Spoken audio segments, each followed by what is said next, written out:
Hi there everyone, today we are going to look at frustums, volume of frustums, okay. So when we're looking at frustums, what it is, essentially, it's either a pyramid or a cone which has been chopped off, alright. So actually a lot of this to do is to do with similar shapes more than anything else, but like I say, I'll run through that in terms of what to look for when we're doing it. Okay, so frustum is a cone or pyramid with the top removed, alright, it has to be flat. So there's an example of a cone which has been topped off, so a frustum. So you can find the volume of frustum by finding the volume of the full cone as it would be, and then subtracting the volume of the part of the cone removed, effectively. So you've got a big cone and a little cone chopped off. All right, so that's how you're going to work about doing it. So find the volume of the frustum here. Right, so you've got 8 and 2 and 6 as your dimensions, and what you need to figure out is you need to get the whole cone, which is missing, and take away the little cone. So what really you've got to do, and that's the tricky bit, is trying to find the dimensions of this cone, and therefore that's going to give you the dimensions of the full cone. So I need the height of this other cone, and that's the bit that's missing at this point in time. So how do I go about doing it?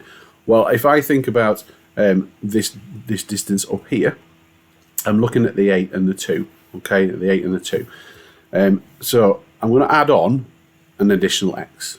Okay, because that's what we're after, the height of the little cone being x. So there are other ways of looking at it, but I'm going to show you this particular way. So assuming that this distance is x, what I can say is that because they are similar, that means the relationship and the proportions are the same.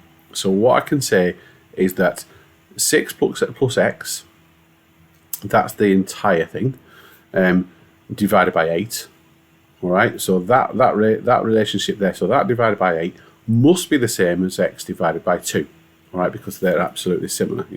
So the height of the big cone is x plus 6, so the x plus 6 divided by 8 is the same as x divided by 2. You'll see me write that down, won't it? So 6 plus x divided by 8 is the same as x divided by 2 here. Okay, so that gives me a little equation, all right, and this is to do with the idea of being similar, okay. So if you're not quite sure what I mean by that, then look at similar shapes and then try and think about what I've done in terms of the dimensions of similar shapes, because the relationship is the same. So one dimension divided by the other dimension is equal to one dimension divided by the other dimension, and that will be the same for all kind of similar shapes. All right, so please look at that one. So we've got this one. So rearranging this one, it's going to get me x is equal to 2. So multiply that by 2, multiply that by 8. All right, so you can do it that way. It's going to give me a value of 2. So let's have a look. 6 plus 2 is 8 divided by 8, and then 2 divided by 8, so that's going to give me 1. So 8 divided by 8 is 1, and then 2 divided by 2 is 1. So solving it is x equals 2. Okay, so that's going to give me this height. All right, hopefully you kind of followed that one.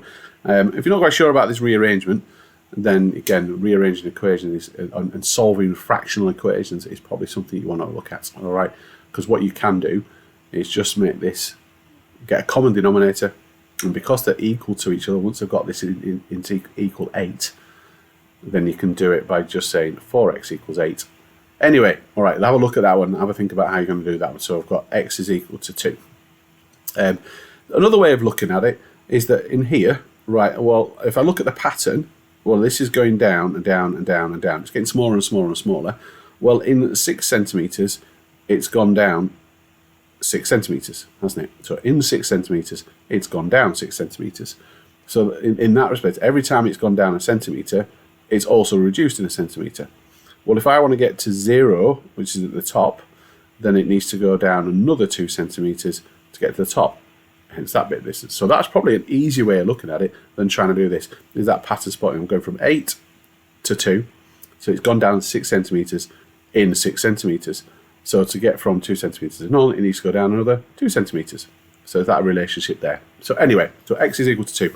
So to work out the volume of the frustum, well, a volume of a cone, and again, if you're not quite sure what the volume of a cone is, then please look at volume of cones. It's another lesson, but essentially it's a third pi r squared times the height.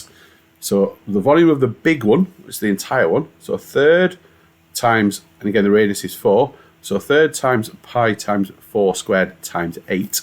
So a third times pi times 4 squared times 8. That's the big cone. That's going to give me that. And the little cone is a third times 1. So a third times pi times 1 squared times 2. So a third times pi times 1 squared times 2, which is going to give me 2.1.